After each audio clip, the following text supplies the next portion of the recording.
LGA, I think, does two things really well in this space. The first is kind of the head. There's just a lot of experience within the group, having worked with a lot of families and developed a lot of personalities across multiple countries and cultures and size and industry and everything like that.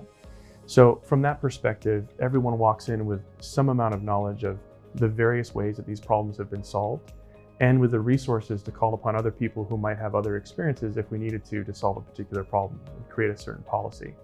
So the first thing is just that breadth of experience that allows us to be a little bit more nuanced and yet targeted and focused on solving the particular problem with that particular policy.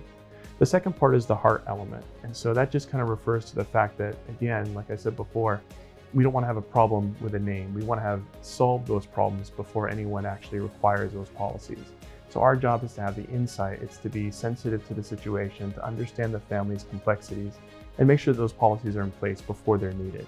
So again, to go back to an employment policy situation, much better to have the employment policy put into place when the oldest of the next generation is 10 than when the oldest of the next generation is 35 and well into their career. Just again, the idea of the expectations. I think that a big part of our process from start to finish really is about making sure that, we like to say, unspoken expectations are premeditated resentments, a quote from Neil Strauss. And the reality is that part of our job ends up being working with the family to unearth a lot of those expectations. Policies are one of the best ways we have to very specifically focus on what are your expectations.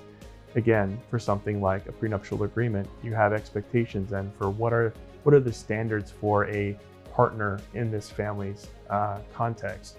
Part of how you will define that is how you will define your prenuptial agreement. So those conversations are had, the expectations are unearthed, and everyone's able to see them at the same time rather than playing a game of telephone or anything like that. It's a family conversation with a family solution.